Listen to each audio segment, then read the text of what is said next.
Hey guys, welcome back to another video. This is Mani Karthik here. This is a different setup I'm trying, and in this video we'll answer a very significant and often repeated question, especially in the community by young bloggers or people who wants to get started with blogging, and that is, should you go for a free blogging platform or should you invest some money and go for paid blogging platforms? Let's take a look.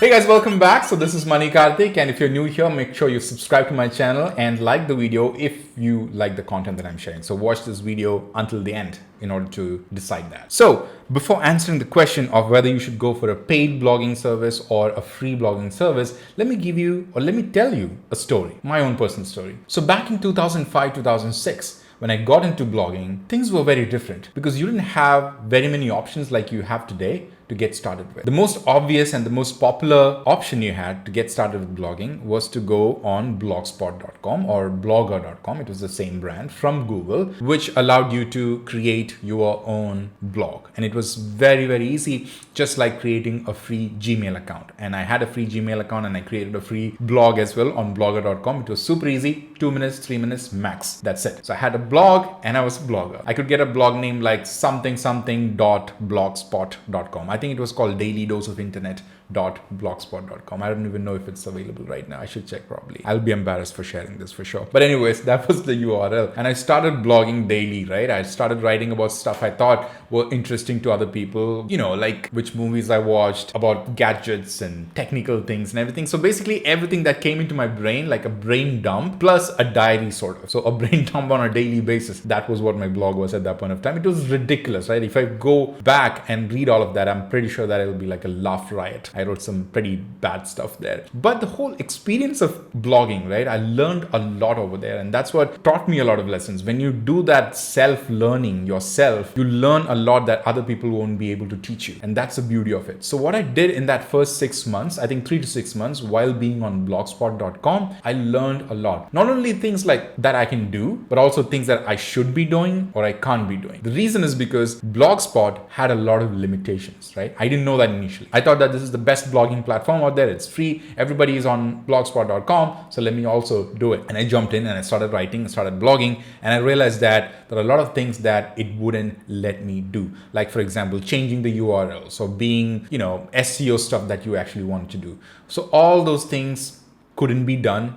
And I only realized this a few months later into blogging. By the time I had like a couple of articles already written, there was a little bit of traffic coming in. I was actually already sharing my URL with my friends and family, and they were already, reading all this stuff. And now I was stuck with this name and I was really difficult. I had a difficult time changing it, right? So I was wondering, should I change it? Should I change it? Should I change it or not? So then is when I realized that all the popular guys, all the folks who are getting a lot of traffic from Google are never on blogspot.com. Like if you Google something today, how many times do you get a website from blogspot.com or wordpress.com, the free one? Pretty much nothing, right? All of them are dedicated websites with a lot of branding, a lot of fast loading pages, fancy servers and all that stuff.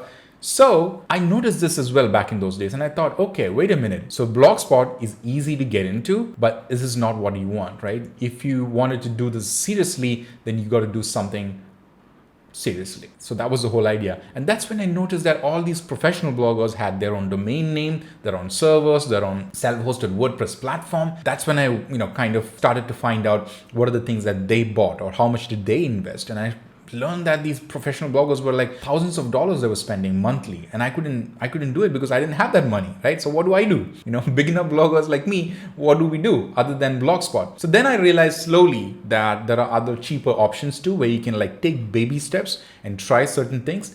And I started doing that. Like for example, $5 monthly self-hosted WordPress platform and stuff like that, which was really interesting. I mean, it wasn't the best of stuff. So some of these things were like downright shady stuff, like HostGator and all these different hosting platforms, which was like $7, $5 per month. The sluggiest of servers, the slowest of page load times. I mean, at that point of time, page load time wasn't even a thing that we were measuring. Like we just wanted everything to show up in like one place on the website, and that was all. And even those things were like breaking and all that. Sometimes there'll be like down times and you would have like traffic lost and everything. But that was all that I could afford. Not that I could have bought, bigger expensive servers and everything. But the problem was that I didn't have the revenue coming in from blogging at that point of time. So it only made sense that I put in, let's say $10 or $20 if I made $100 out of it. I don't mind putting like 50% of my revenue back into the business, and that's fine. But then I wasn't making any money at all at that point of time. So I decided not to do it. I decided to wait, and I decided to go with the most cheapest of servers and the cheapest of hosting services, and decided that I will live with it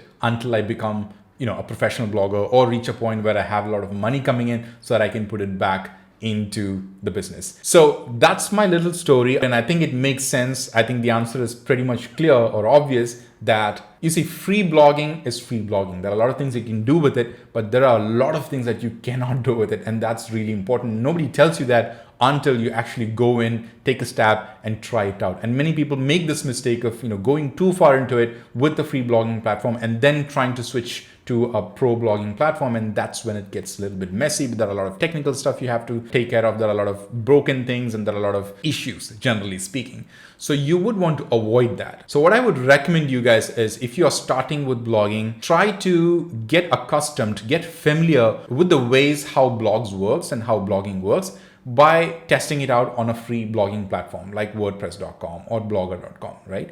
But the moment you want to get serious about it, after you've learned everything, like how to post something, how to add tags, how to change the URLs, all those things, once you learn, that's when you get serious, and that's when you have to go pro. And then make sure that you jump to a platform where you can scale with it. Like after 1 year, 2 year, 3 year, you don't want to switch, a lot. Right? You have to stick to whatever you started with. That's when you need a self-hosted blogging platform. That's when you need a domain name. That's when you need a fast server. That's when you need a very quick page load time.